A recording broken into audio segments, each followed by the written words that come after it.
This is something I recently learned how to do. I was always good at editing, but I was never consistent with it. Honestly, sometimes I may not even be in real games. Here's the clip to 1, show proof that I can do it, and 2, more importantly, this is the video I'm going to try and teach you everything I know to be as consistent as possible. I hope it helps. If you know me by now, you might have seen some of my triple edit tutorials, and to be honest with you, there's probably a lot already out there. Teaching someone how to triple edit, it's kind of been my thing on YouTube, at least for the beginning when my channel started blowing up. I let the previous videos sit on YouTube, and I like to remake them every so often. It's been about 8 months since the last one, so I'm going to rapid fire through every single tip and trick I know for being consistent with your triple edits. Quick plug to use code KenBeans in the item shop, and I'm doing 15% off my merch starting the 25th of November to the 29th. In my opinion, I think the #1 reason why Timmy still can't triple edit consistently is solely due to the fact that you guys don't have a lot of practice or experience on the game. When you start out triple editing, it's extremely important. Even though you think you have a really good consistent crosshair placement, when you do double edits, watch me do them. Try to replicate these double edits exactly like me, and then over time, you're going to get used to placing the wall right after you do it. One of the reasons I was screwing up when trying to do triple edits is because I didn't have consistent double edits. When you do a triple edit, you don't need to edit 2 tiles like this. I preach this all the time in my previous triple edit videos. Every time you do a triple edit, it will be a lot easier on yourself if you could do this right here and then just confirm the single tile, and then you're right here in this position. One of the reasons I didn't like doing this edit right here is because that if you didn't place the wall, you can walk right through and someone can shoot you in the back. So from now on, whenever you do a triple edit, always do it the exact same way. Grab the floor, this small movement, bop, wall, boom. It's all lined up right there for you. All you have to do is get used to the muscle memory. Here's a couple different ways of practicing triple edits so that you don't get bored doing the same thing, and it will actually keep you focused on trying to do them consistently. What you could do is start out doing them normally, just like this. When you're talking about triple edits, that's probably what most people are referring to. Or another way I do them is just by placing the floor and cone like this, and then you do a triple edit down like that, and you can rep that out consistently. The third way I also practice them, which is a little bit more difficult in my opinion, you just do the same thing, and instead of editing it down where you slice it in half, you edit it backwards like that. You can keep doing this one over and over as many times as you like. From my personal experience on the game, I think if you're trying to get really consistent with your triple edits, what you need to do, depending on how bad you're actually struggling, you should go to the second settings tab right here and just turn off sprint by default. By having sprint by default off, you naturally might screw up with the placement of your wall because you're going to be pretty down below on this stair. So just make sure that when you start the first one, you're a little high up on the ramp, so that way you'll have enough time to place the wall and edit it. In particular though, it's actually better for editing downwards because it just shows you exactly how you should be placing all these builds. As you can see right there, I screwed up. That's okay. I'm not someone like Cultures or a god at triple editing, but I can do them very consistently. When it comes to triple edits, I'm being honest with you, it literally comes down to fluidity. That pretty much means how smooth you are whenever you're doing any sort of edit. Realistically speaking, something I wish someone told me about triple edits is it all comes down to how much you practice when you get on. Every single time I get on the game, I'll literally just come here and just rep out as many triple edits as possible. But when a month ago, when I wasn't consistent with my triple edits,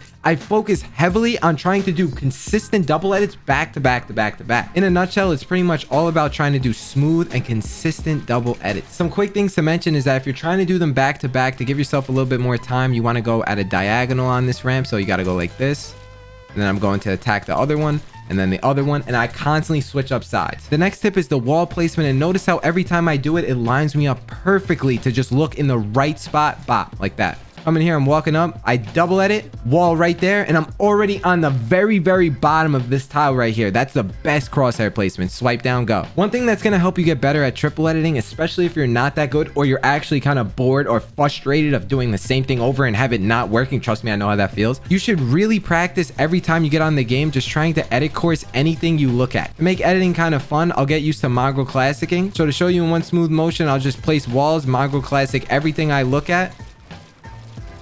Seriously though, one of the most important things someone ever could have told me was learn how to try and edit course on people, so that way you'll get more consistent with your triple edits because you're getting used to being fluid as you edit. Low-key, I think the #1 reason why people suck at triple editing is because by the time they get past the first or the second one in the row, they actually get kind of nervous and screw up because they're thinking about it too much. Be honest with yourself, and how many times have you triple edited consistently in a row, and by the time you got to the third, maybe second, third, fourth, fifth one, you're thinking about it so much it's literally tripping you up because your brain is telling you that you've never done this before, so it's a little awkward for you. Have faith and trust in yourself that you're going to be able to hit multiple triple edits in a row. It literally comes down to confidence. Without me trusting my ability to do multiple back to back to back, I would never be able to do multiple back to back to back. As a quick recap before you leave this video, I'm going to mention all the things I just did in milliseconds so that way you can completely understand something before you leave. 1, have confidence in yourself no matter how bad or trash you are, that you're going to be consistent every time you touch this game. Just constantly remind yourself in your head. Number 2 is to don't forget to practice the different variations of triple editing so that you can have more fun doing them, so you'll actually want to practice. When you do this double edit, just do this motion, this tile, and then have the wall right in front of your face. Edit the corners of these tiles. Bop. Number 3, when you do this motion, just make sure you come here with the double first, then the single, then the wall. It lines you up in the perfect spot to be right on the corner of that tile, and then you swipe the whole thing down. One quick thing I forgot to mention is that for some reason, I know a lot of people, whenever they double edit, they edit this tile and they place a cone in front of their stair. If you're that player, this is how you fix that. After you confirm this edit, I let go of whatever I'm doing, and then I actually place my stair and then left click, but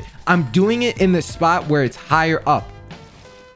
Like right there. I just got in a bad spot. What you could do now is either do the cone and then the floor. So the floor is the last thing you place. So by the time you do this edit, you'll either have the floor out or you place the wall and then do this. Try your hardest to confirm the double edit from far away as possible so that you're not going to be able to place the cone above the ramp like this. Don't forget about spending more time on the ramp every single time you do a triple edit and alternating sides just like that. The last tip is the most key out of them all, and it's to spend a little bit of time each day doing it. Don't try and kill yourself and do it for hours and hours on end. When you put the blame on how inconsistent your crosshair placement is, that's when you're going to start to realize what you need to do so that you could start triple editing correctly and consistently. At the time of making this video, my last triple edit tutorial got 350,000 views. I decided if you're interested, it would be a good time to go through the comment section and look at some of the things that people are saying so I can give you more information about triple editing and maybe it will help you. In the background is some random clips I got on stream today. These are going to be quick so I can get through as many as possible. There's one person in here called Shayton Fisher. He's talking about confirm edit on release. I have that setting turned on for those of you who want to know. Personally, I think it helped me drastically when I did turn that setting on, and I got used to it weeks later. Switching to that thing and trying to figure out whether or not it's worth it right away within the first 3 days is going to be a little tough because you're just not adjusted to it. General rule of thumb though, there's plenty of players that use it and there's plenty of players that don't. You just got to practice, so I don't think it matters. Someone named Catlin says, serious question, does any pro use double edit keys and edit on release in tandem? This was 3 days ago. I just came back to the game for some reason. I've been experimenting using both and getting interesting results. Personally, I don't know of any. Honestly, I don't know if Raider uses double or triple, but I know that he does use confirm edit on release. Me personally, the only reason why I don't use double edit or triple edit binds is because I don't know of any that are extremely optimal. Especially on keyboard, every single bind matters and every single button on your keyboard is really, really important. Okay, someone's talking about pickaxe versus shotgun. If you can get adjusted to always editing with your map out, I think triple editing will get a lot easier for you, especially being more consistent. If you're definitely trying to be consistent, especially if you're on keyboard, I would definitely recommend to not try to take out your pickaxe or your shotgun. This guy named Hugo pointed out the fact of why I was triple editing on the left side instead of the right. That way I can line up a right hand peek when you do triple edit on the right side. I usually never looked at it that in depth because usually when most people do a triple edit, they don't go for a right hand peek. They go right in your face. Still an interesting point of view, but no matter what happens, you're still sending in the guy's mouth. One thing I didn't mention in the video was to turn on in the settings the disable pre-edit option. So you want to turn that setting on so that it makes it easier to triple edit without messing up. And if you do mess up, it will be fixed right away. I turned this setting off a long time ago and I noticed almost instantaneously that it helped me a lot. If you guys like this idea where I recap old tips and then I look at the comment section of the old videos that did really well and answer those questions, let me know down below so I can do more of these. Hope you guys have a good day or a wonderful rest of your night, and I'll talk to you in the next video. Deuces. Peace.